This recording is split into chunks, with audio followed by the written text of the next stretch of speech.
사람의 마음만큼 복잡한 것은 없는 것 같습니다. 현대인들이 각종 스트레스에 노출될 때 가장 큰 데미지를 입는 곳은 마음입니다.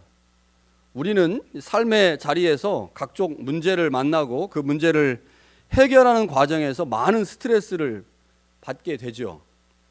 물론 삶 자체가 스트레스이기 때문에 모든 사람들은 일정 부분의 스트레스를 받고 살아갑니다.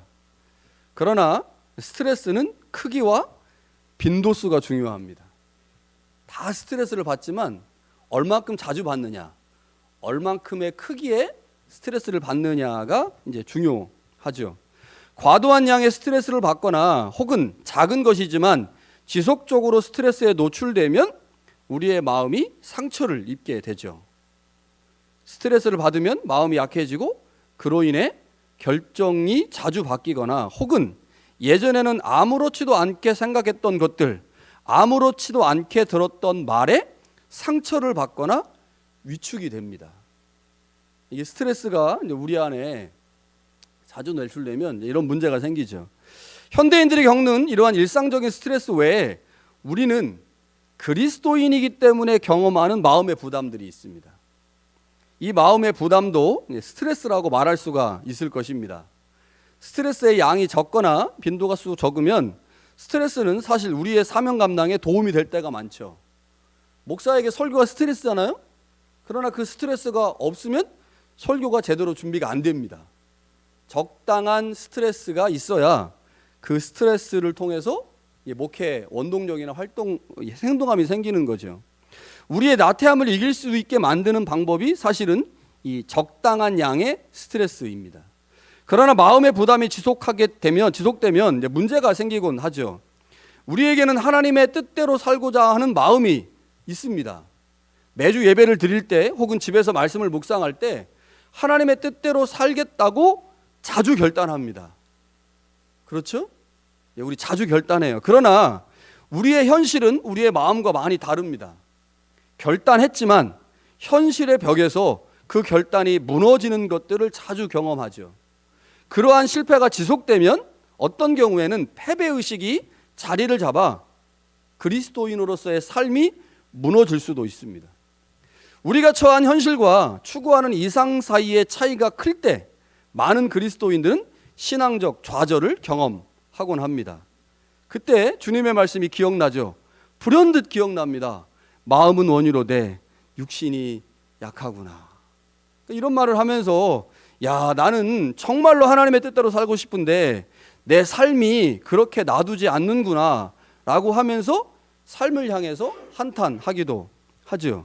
그리스도인이라면 누구나 마음의 소원과 원함대로 살지 못하는 나 자신을 보면서 깊은 자괴감에 빠진 경험을 했을 것입니다.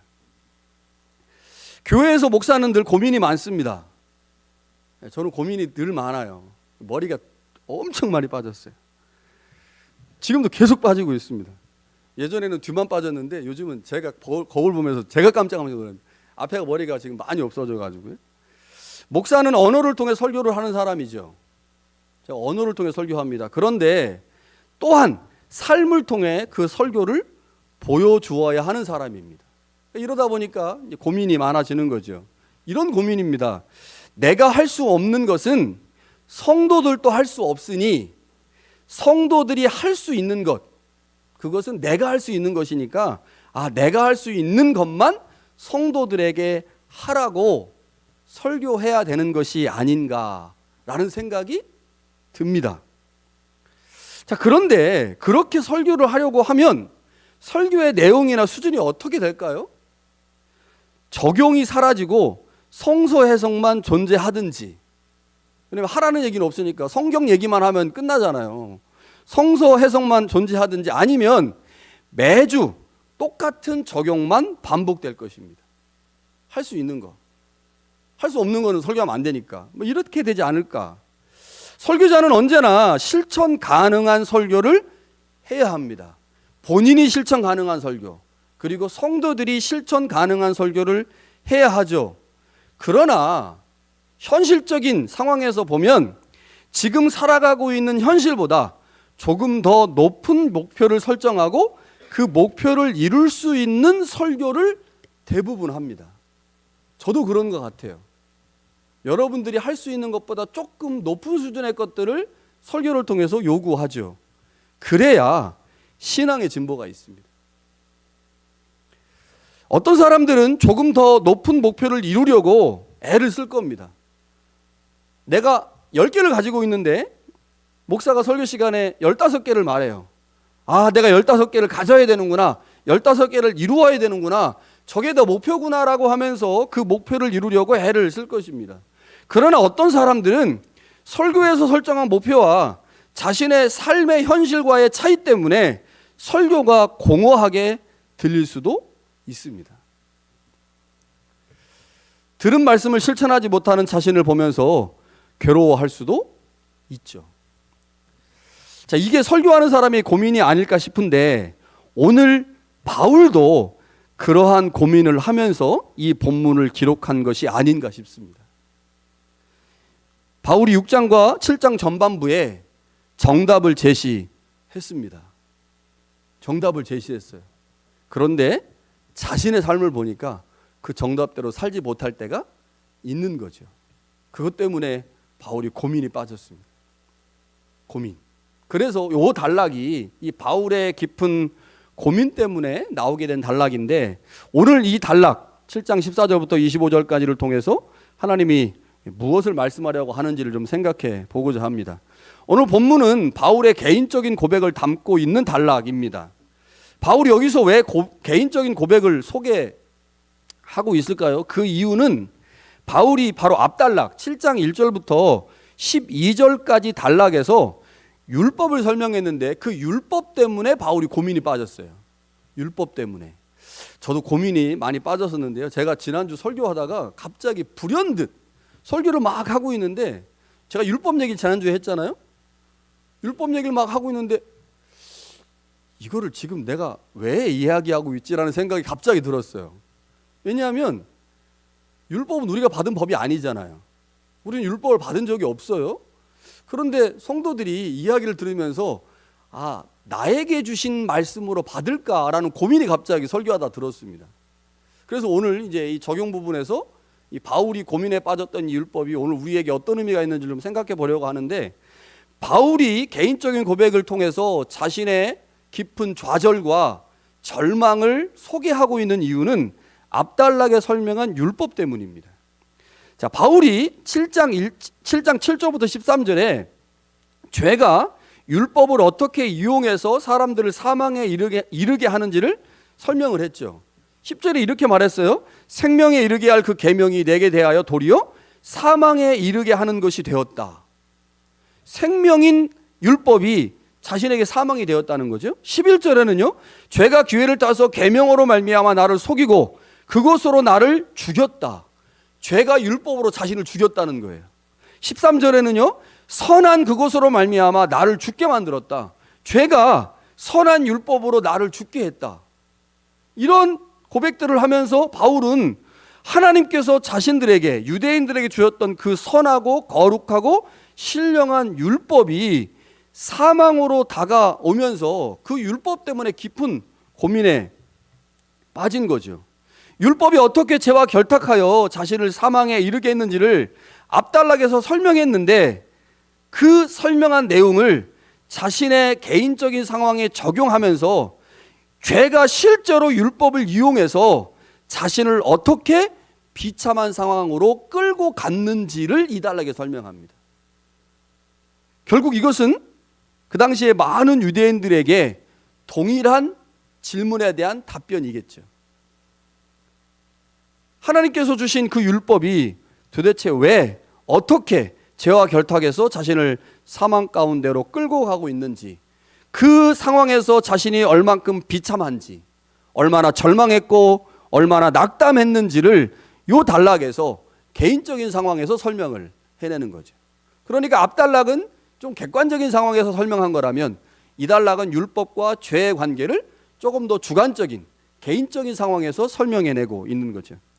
바울이 어떻게 자신의 상황을 말하고 있는지를 이제 본문에서 좀 찾아봐야 되는데요. 14절에 이렇게 말합니다. 나는 육신에 속하여 죄 아래 팔렸다. 굉장히 충격적인 표현입니다. 죄 아래 팔렸다라는 말은 죄의 종이 되었다라는 말이거든요. 그런데 우리가 알고 있듯이 이미 바울은 6장에서 죄와 율법으로부터 해방했다라고 설명을 했거든요. 죄로부터 해방됐다라고 6장에 설명을 했는데 갑자기 7장에서는 내가 죄 아래 팔렸다, 죄의 종이 되었다라고 말하니까 독자들의 입장에서 조금 혼란스러울 수 있습니다. 17절에서는요, 이제는 그것을 행하는 자가 내가 아니요 내 속에 거하는 죄다. 죄와 분명히 결별했는데, 죄의 세력으로부터 벗어났는데 자신 안에 여전히 죄가 거하고 있다라고 바울이 말합니다. 바울이 여전히 죄의 종의 모습을 설명해내고 있는 거죠. 죄의 힘이 얼마나 큰지, 그 죄가 자신을 지배하고 있는 모습을 지금 바울이 이렇게 생생하게 표현하고 있습니다. 죄 앞에서 무력한 바울의 모습을 보여주고 있습니다. 18절에는요, 원함은 있으나 선을 행하는 것은 없다. 19절에는요, 도리어 원하지 아니하는 바 악을 행한다라고 말합니다. 선을 행하지 못하고 오히려 원하지 않는 악을 행하는 모습이 지금 바울의 모습인데, 그 모습이 적나라하게 드러나고 있습니다. 지금 바울이 하나님의 질서 안에 거하고 있는가? 어떻습니까? 분명히 바울이 그랬잖아요. 우리는 법 아래 있지 아니하고 은혜 아래 있다. 은혜 아래 있다라고 말했는데, 여러분 이러한 표현들을 보면서 지금 바울이 하나님의 질서인 은혜 아래 있다라고 느껴집니까? 아니면 여전히 바울은 죄의 지배 아래 있는 것처럼 느껴집니까? 죄와 지혜 아래 있는 것처럼 느껴져요. 죄의 종이다. 죄 아래 팔렸다. 내 안에 죄가 거한다. 나는 선을 행하고 싶지만 죄가 나를 지금 사막으로 끌고 가서 나는 죄를 행하고 있다. 이런 얘기들을 하고 있단 말이에요. 바울의 깊은 탄식과 고민, 그것은 죄가 하나님이 주신 율법을 교묘하게 이용하여 바울 자신을 지금 너무너무 괴롭게 만든다는 겁니다. 그 율법 때문에, 죄 때문에 자신이 지금 죄 아래 있다라고 지금 바울이 고백하고 있죠. 율법을 이용하여 육신의 약점을 계속해서 드러내고, 그로 인해 바울을 좌절하게 만든 것이 죄와 율법이다. 바울은 분명히 율법은 신령하고 선하고 거룩한 것이다라고 말을 했는데, 그 율법이 죄와 결탁하여 자신을 죄 아래 계속해서 머물게 있게 하고 있다고 하는 거죠. 여러분, 이러한 바울의 고백을 보면서 저는 바울이 정말 하나님의 은혜를, 하나님의 구원을 경험한 사람이 맞는가 의심이 갔습니다. 6장의 내용과 너무 달라도 너무 다른 거예요. 이게 지금 바울이 맞나? 바울이 글 쓰다가 화장실 간 사이에 제자가 와가지고 바울이 너무 글을 신령하게 쓰니까 좀 고춧가루 뿌리려고 바울 제자가 중간에 와가지고 대신 쓴 게 아닌가 싶을 정도로 6장과 7장 전반부에서 말했던 바울의 톤과 너무 다른 톤으로 말씀을 하고 있기에 바울이 맞나? 바울이 정말 은혜를 경험한 사람이 맞나? 이런 생각이 들 정도였습니다. 자, 그런데 본문을 좀 더 자세히 읽어보면 바울이 지금 말하고 있는 내용이 단순히 죄의 종이 되었다라고 하는 것을 의미하는 게 아님을 알 수 있습니다. 자, 조금 더 자세하게 보아야 되는데 19절에 보니까 내가 원하는 바 선은 행하지 아니하고라고 돼 있죠. 지금 바울은 선을 행하고 싶은 마음이 굴뚝 같습니다. 선을 행하고 싶어요. 21절에도요, 선을 행하기 원하는 나라고 표현합니다. 그리고 22절에는요, 내 속사람으로는 하나님의 법을 즐거워한다, 이런 표현들을 해요. 19절에 내가 선을 원한다, 21절에도 선을 행하길 원한다, 22절에도 내 속사람은 하나님의 법을 즐거워한다. 그러니까 바울은 지금 선한 삶, 하나님의 통치의 삶을 살고자 하는 간절함이 있습니다. 그러나 바울은 또한 자신이 육신이 가지고 있는 한계를 절실하게 알고 있죠. 자신의 속사람과 달리 죄에 노출되었던 육신이 얼마나 큰 소욕과 욕망을 가지고 있는지를 뼈저리게 경험을 했습니다. 그래서 23절에 내 지체 속에서 다른 한 법이 내 마음의 법과 싸우고 있다. 그래서 내 지체 속에 있는 죄의 법으로 나를 사로잡아 가는 것을 본다, 이렇게 표현합니다. 자, 이러한 마음의 갈등이 24절에서 극대화되어 표현되는데 바울은 이렇게 말하죠. 오라, 나는 곤고한 사람이로다. 이 사망의 몸에서 누가 나를 건져내랴. 지금 바울은 내가 죄 아래 팔렸다, 그래서 죄의 종이다라고 하는 것이 바울이 말하려고 하는 포인트가 아니라 죄의 습성을 가진 육신 때문에 내가 하나님의 법을 따르고자 하는 마음이 굴뚝 같지만 내 육신의 한계로 인해서 나는 지금 고민하고 있고 갈등하고 있습니다 라고 하는 걸 지금 말하고 있는 거죠. 바울은 분명 로마서 5장과 6장에서 세례를 통해 죄의 세력에서 벗어나는 방법을 말씀했습니다. 그리고 하나님의 질서 안에서 하나님의 은혜에 거하는 방법도 설명했습니다. 또한 7장 앞부분에서 바울은 죽음이라고 하는 방법으로 율법으로부터 벗어나는 방법도 설명했죠. 죄와 율법으로부터의 해방의 열쇠가 죽음이라고 하는 점을 바울은 너무너무 잘 알고 있습니다. 그래서 다른 서신에서도 계속해서 내가 그리스도 안에서 죽었다, 죽는다, 나는 십자가에 함께 매달렸다라는 표현들을 계속하죠. 바울은 분명 정답을 알고 있어요. 정답을 모를 때는 정답을 알면 상황이 바뀌겠지, 뭔가 해결책이 있겠지라고 생각해요. 그래서 정답을 찾아갑니다. 영주권을 받기 전에 영주권을 받으면 뭔가 달라지겠지 하고 영주권이라고 하는 목표를 향해 막 달려갑니다. 영주권을 딱 받았어요. 어떻게 돼요? 아무것도 아니네. 사실 신분의 변화가 있기 때문에 아무것도 아닌 건 아니지만 영주권을 받기 전에 막 그렇게 영주권 하다가 영주권을 딱 받고 난 후에 영주권이 별거 아니나라는 느낌이 있거든요. 정답을 모를 때는 정답을 향해서 막 가요. 정답을 알면 그 정답이 내 삶을 바꿔줄 거라고 생각하니까, 내 삶에 변화가 일어날 거라고 생각하니까, 그래서 정답을 향해 갔어요. 정답을 딱 알았습니다. 알고 나니까 더 큰 문제예요. 정답을 알았는데 그 정답대로 살지 못하는 나 자신을 발견하면 더 절망이 돼요. 정답을 모를 때는 그래, 내가 정답만 알면 그 정답대로 삶을 살면 내 삶이 하나님이 원하시는 삶이 되겠지라고 생각했는데, 정답을 아는데 그 정답대로 살아가지 못하는 자신을 보면서 더 절망하지 않습니까?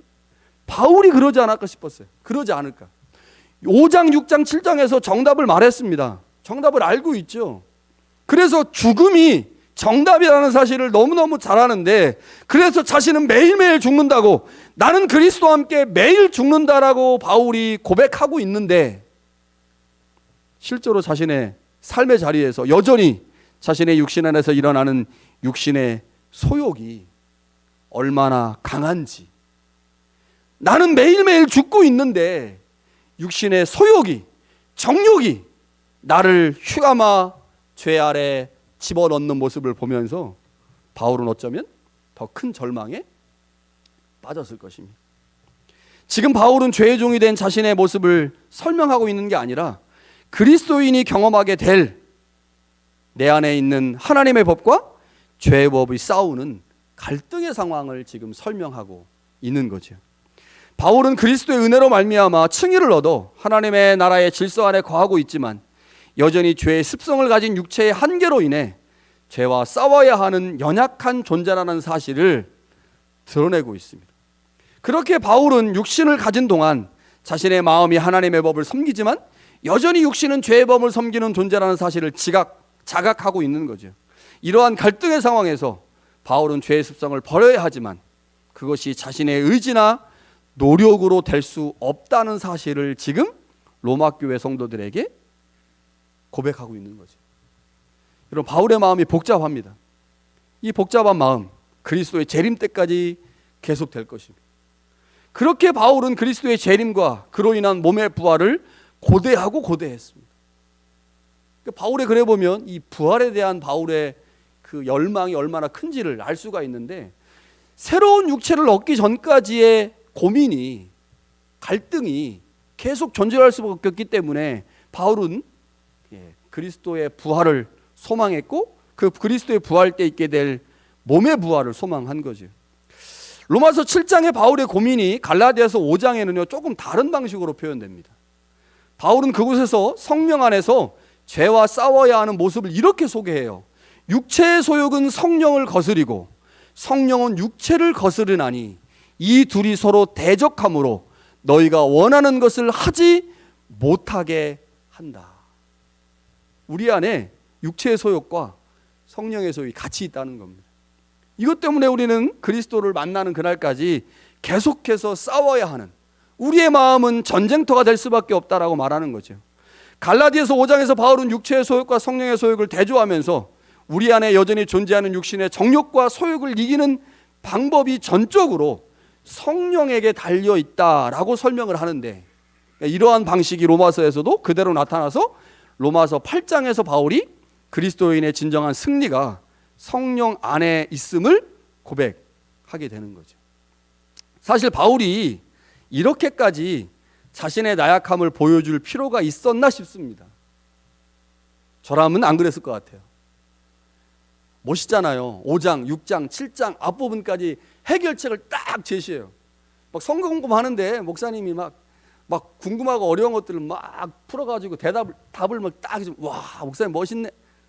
사실 멋있지 않지만, 와, 멋있네 했는데 그거 딱 얘기해놓고 갑자기 자기가 막 너무 절망스러운 얘기를 한다고 하면, 7장 앞부분까지 했던 바울의 그 멋있음이 사라져 버릴 수 있지 않습니까? 그런데 바울이 자신의 나약함을 죄의 종으로 팔려갔다라고 하는 방식의 설명을 지금 하고 있다고 하는 거죠. 그런데 바울이 이렇게 말하는 중요한 의도는 아마 자신의 연약한 모습을 통해 육신의 소욕이 얼마나 강한지 다 느끼지 않습니까? 식욕, 성욕, 권력욕, 이거 인간에게요 얼마나 강한지 모릅니다. 저 이웃교회에 어떤 그런 일들이 일어났잖아요. 제가 노예 가서 얘기했더니 막 노예 목사님이 난리가 났어요. 와, 어떻게 그럴 수가 있냐고. 이 명예욕이라고 하는 게, 이거 뭐 저는 아직 명예욕을 느낄 만큼의 나이가 되지 않아서 잘 모르겠으나 그 명예욕이라고 하는 게 굉장히 강한 것 같아요. 그런데 이러한 명예욕, 성욕, 식욕, 뭐 이런 모든 욕구들이 사실은 육신에게서 나오는 거 아닙니까? 그 육신에게서 나오는 그 욕구가 너무너무 강하기에 그 욕구를 이겨내는 것이 너무너무 힘들다고 하는 것을 바울이 이런 방식으로 설명하고 있는 거죠. 육신의 소욕과 욕망을 이기기 위해 성령의 도우심이 얼마나 절실한지를 보여주려고 하는 의도 때문에 8장에서 해법이 성령으로 소개되기 때문에 사실은 7장 마지막 부분에 그 해법을 드러내려고 하는 목적으로 바울은 조금 더 과장된 방식으로 자신의 현재의 모습을 지금 설명해내고 있는 거죠. 자, 그런데 한편으로 보면요, 독자들이 이 말씀을 읽으면서 어떤 생각이 들었을까? 이런 생각이 들었을 것 같아요. 죄와 율법으로부터 해방되었습니다. 그 답을 알았어요. 그리고 그 답을 가지고 이제 하나님의 영광의 순간까지 가기 위해서 지금 신앙의 여정을 가고 있는데, 그 여정을 가고 있는 성도들이 이 길이 정말 만만치 않구나라는 사실을 깨닫게 될 거 아닙니까? 그런데 그 깨닫게 되는 그때 바울과 같은 위대한 스승이 육신의 소욕으로 인해 어려움을 당했고, 그래서 자신도 신앙생활의 한계와 아픔을 경험했다라고 하는 고백이 이 글에 있으니, 그 과정을 경험하면서 고난을 당할 때, 어려움을 당할 때, 아픔을 당할 때 바울이 자신들에게 주었던 이 말씀이 엄청나게 큰 위로가 됐을 거라는 거죠. 그러니까 한편으로는 8장에 나오는 이야기, 그 이야기를 준비시키기 위해서, 또 다른 한편으로는 번민과 갈등 때문에 고난을 당하고 있는 성도들에게 위로를 줄 목적으로 이 말씀을 소개하고 있다고 하는 거죠. 바울의 개인적인 고백은 아마 독자들에게 자신들에게 일어날 신앙의 여정에서 아마 이정표와 같은 역할을 충분히 했을 것입니다. 바울의 깊은 고민이 시작된 이유 한 가지입니다. 율법 때문입니다. 바울의 깊은 고민이 시작된 이유, 율법. 하나님이 주신 그 신령하고 거룩하고 선한 그 율법이 죄와 결탁하여 자신을 죄의 법 아래로 끌어가는 것, 그것 때문에 바울은 깊은 고민에 빠졌습니다. 그래서 자신의 마음이 지금 전쟁터라고 고백하고 있는 거죠. 우리는 어떨까요? 우리 이야기를 한번 해보겠습니다. 우리 이야기. 바울은 유대인입니다. 그리고 율법을 받은 자죠. 그렇게 그는 그리스도인이 된 이후에 이 율법 때문에 깊은 고민을 경험했어요. 바울만 고민한 게 아니죠. 유대교회에서 기독교로 개종한 많은 그리스도인들이 이 깊은 고민에 빠졌습니다. 자, 그런데 우리는 바울과 달리 유대인이 아닙니다. 율법을 받은 적도 없습니다. 그래서 바울이 죄와 율법을 연결하여 자신에게 적용하는 것이나 율법의 한계와 약점을 설명해 주는 이 7장의 단락이 사실 우리에게 그렇게 크게 와닿지 않을 수 있습니다. 어떻습니까? 와닿으시나요? 와닿으셨으면 제가 설교를 잘한 겁니다. 안 와닿으셨으면 설교를 못했거나 우린 유대인이 아니니까. 율법 얘기를 목사님 그렇게 오랫동안 할 게 아니잖아요. 바울이 굉장히 어렵게 얘기하는 거. 그런 생각이 충분히 들 수 있어요. 사실 2주간 동안 율법에 관한 설교를 준비하면서 이 점을 매우 많이 걱정했습니다. 교우들께서 율법을 나와 상관없는 주제로 받아들이면 어떻게 하나를 걱정했어요. 자, 그런데 우리에게는요, 율법과 아주 유사한 것이 주어졌습니다. 율법과 아주 유사한 것. 율법으로 인해 바울의 고뇌와는 약간 다를 수 있지만 죄가 율법을 이용하듯이 죄는 우리에게 주어진 것을 이용해서 우리를 속이고 우리를 사망으로 데려가려고 합니다. 그게 뭐냐? 제가 3가지로 정의를 했어요. 첫 번째, 율법화된 복음. 두 번째, 전통과 교리에 묻혀버린 복음. 세 번째, 세속화된 복음입니다. 여러분, 우리가 받은 복음이 전통이나 교리 그리고 세상과 결합하면서 그 본연의 모습을 잃어버릴 때 복음은 마치 우리에게 율법과 같이 일합니다. 죄가 그 변질된 복음을 이용해서 우리를 사망의 자리로 이끌어갑니다. 자, 예를 들면 이런 거예요. 우리 중 누군가가 하나님의 말씀을 행하지 않으면, 복음의 말씀을 행하지 않으면 마치 처벌을 받거나 저주를 받는다고 생각할 수 있습니다. 그렇죠? 하나님이 말씀하시는 이거 안 하면 우리 벌 받는 거 아니야? 우리 혼나는 거 아니야? 우리 큰일 나는 거 아니야라고 생각할 수 있어요. 뭐예요? 복음이 율법이나 교리로 변질된 예입니다. 그러니까 복음이요, 율법이나 교리로 변질되면 복음을 그렇게 받아들여요. 이거 안 하면 큰일 난다. 꼭 해야지. 목사님한테 혼나고 하나님한테 혼나지라고 생각하는 것, 이거 변질된 겁니다. 또한 우리가 복음의 말씀을 자발적인 모습이 아닌 습관처럼 지키는 경우들이 있죠. 습관처럼. 예배를 습관처럼 드립니다. 복음이 전통으로 변질된 경우입니다. 전통과 복음이 만나서 변질되면 습관화돼요. 감동이 없이 그냥 습관처럼 행동합니다. 우리가 복음을 지키고 행하는 이유가 더 큰 복을 받기 위함이라면 이것은 복음이 세속화된 경우입니다. 복음을 기복 종교로 전락시킨 경우죠. 여러분, 아버지와 아들의 관계를 한번 생각해 봅시다. 아들이 아버지의 말씀을 잘 지키지 않았다고 아버지가 아들을 저주합니까? 그런 부모가 있을 수도 있어요. 그러나 대체적으로는 그렇지 않습니다. 그리고 우리가 아버지의 말씀을 지키는 이유가 아버지를 존경하고 사랑해서가 아닌 아버지께로부터 무엇인가를 더 많이 받기 위해서입니까? 만약 그런 이유 때문이라면 아들은 아버지와의 관계가 잘못됐다는 사실을 인식하고 수정해야 합니다. 죄가 율법을 이용하듯이 죄가 율법을 왜곡시켰듯이 죄는 또한 복음을 우리 안에서 우리의 상황을 통해서 이용하고 그래서 변질시킵니다. 복음이 우리를 얼마든지 변질시켜요. 그래서 잘못된 복음들이 나오는 거예요. 기복주의 복음, 번영신학의 복음, 자유주의 복음, 이런 복음들이 왜 나오느냐? 하나님께서 우리에게 주신 복음은 하나인데 그 복음이 우리 안에 있는 전통과 교리와 율법과 만나면서 변질된 겁니다. 그 변질된 것이 마치 진짜 복음인 것처럼 우리 안에 들어와요. 그래서 우리를 왜곡시키고 사망으로 이끌어 가는 거죠. 그렇게 변질된 복음을 이용해서 우리 안에 죄책감에 시달리게 하는 자유가 없는 속박된 신앙인으로 우리를 만들어 갑니다. 첫 번째 거죠. 율법화된 복음. 그래서 그 복음의 말씀을 지키지 않으면 죄책감을 일으키는 거예요. 계속 벌 받을까 무서워하는 마음을 일으키는 거죠. 자유가 없는 속박된 신앙인으로 우리를 만들어가서 우리를 그냥 막 이렇게 얽어놓는 겁니다. 아무 생각 없이 습관적으로 반복하는 기계적인 신앙으로 만들 수도 있죠. 복만을 추구하는 기복주의 신앙을 가진 자들로 전락시킬 수도 있습니다. 이것이 죄가 우리 안에서 일하는 방식입니다.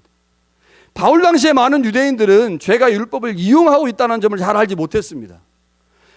그렇게 무지한 채로 죄의 계략에 넘어가 사망으로 향하고 있었죠. 그런데 바울은 하나님의 은혜로, 예수 그리스도의 은혜로 죄가 어떻게 율법을 이용하여 많은 그리스도인들을 자유가 없는 존재로 만들어가는지를 알았습니다. 그래서 로마 교회에게 이 편지를 쓴 거예요.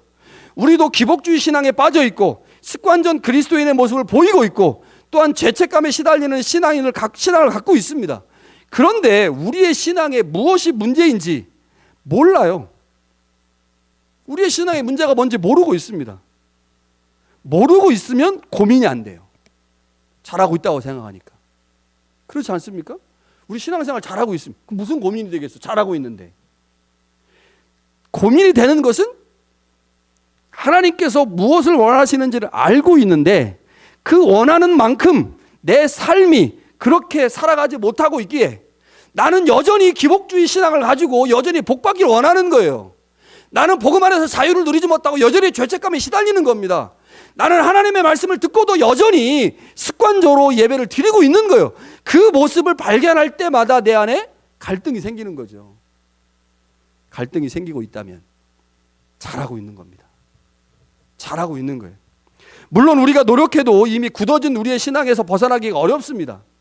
복음에 충실한 신앙인으로 서려고 하지만 여전히 다람쥐 쳇바퀴 돌듯이 다시 제자리로 돌아와 바울처럼 내 마음으로는 하나님의 법을, 육신으로는 죄의 법을 섬기고 있다고 고백할 수 있습니다. 그러나 우리는 하나님의 은혜를 입었죠.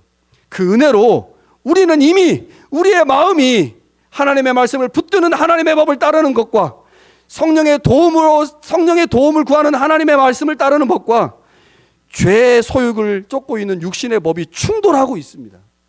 그렇게 우리 안에 전쟁이 일어나고 있는 것 자체로, 충돌이 일어나고 있는 것 자체로 우리는 지금 신앙의 진보를 경험하고 있는 거죠.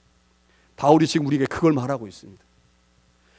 율법이 죄로 말미암아 바울을 구렁텅이에 빠뜨렸듯이 우리 안에 하나님의 말씀에 대한 정답을 알고 있으면 그 정답 때문에 그렇게 살지 못하는 우리의 삶을 보면서 우리 안에 얼마든지 마음의 전쟁터가 일어날 수, 마음 안에서 전쟁이 일어나 우리의 마음이 전쟁터가 될 수 있지만, 그렇게 전쟁터가 된 우리의 마음을 보면서 우리는 한편으로 지금 하나님의 말씀을 따르려고 하는, 하나님의 말씀에 순종하려고 하는 모습이 내 안에 있구나라고 하면서 이게 신앙의 진보고 신앙인의 모습이구나라는 사실을 알 수가 있는 거죠. 오늘 본문이 우리에게 지금 그걸 말해주고 있습니다. 우리의 마음은 전쟁터와 같습니다. 우리의 마음은 하나님의 질서와 법을 따르는 성령의 생각과 육신의 안일과 평안을 추구하여 자신이 원하는 방식대로 복음을 변질시키려는 육체의 소욕이 충돌하는 장소입니다. 그래서 우리의 마음은 언제나 갈등이 있고 또한 복잡합니다. 영적 전쟁이 바로 우리의 마음에서 시작하기 때문이죠. 영적 전쟁의 시작은 언제나 우리의 마음에서 시작해요. 또한 은혜로 마음의 평안이 찾아올 때 그 전쟁도 끝이 납니다. 여러분, 내가 옆 사람, 예수 안 믿는 누구와 전쟁하는 게 아닙니다. 마귀와 전쟁하는 게 아니에요. 우리 마음에서 시작해서 마음에서 끝납니다. 영적 전쟁. 그러나 다른 한편으로 보면요, 마음에서 전쟁이 일어나고 있다고 하는 것은 우리의 신앙이 성장하고 있다고 하는 증거입니다. 우리는 그러한 과정을 통해 좀 더 성숙한 신앙인으로 세워져 더 많은 사람들을 품고 더 많은 사람들에게 위로가 되는 신앙인이 될 것입니다. 이 모든 과정이 우리의 신앙의 진보를 만들어내고 있다는 점들을 기억할 수 있기를 바랍니다. 그래서 여러분, 많이 고민하셔야 돼요. 많이 갈등하시고, 그 고민과 갈등이 우리 안에 많이 일어난다고 하는 것은 그만큼 더 많이 바른 방향으로 가게 된다고 하는 것을 의미하는 것이죠. 그런 은혜가 우리 가운데 있기를 간절히 축원합니다.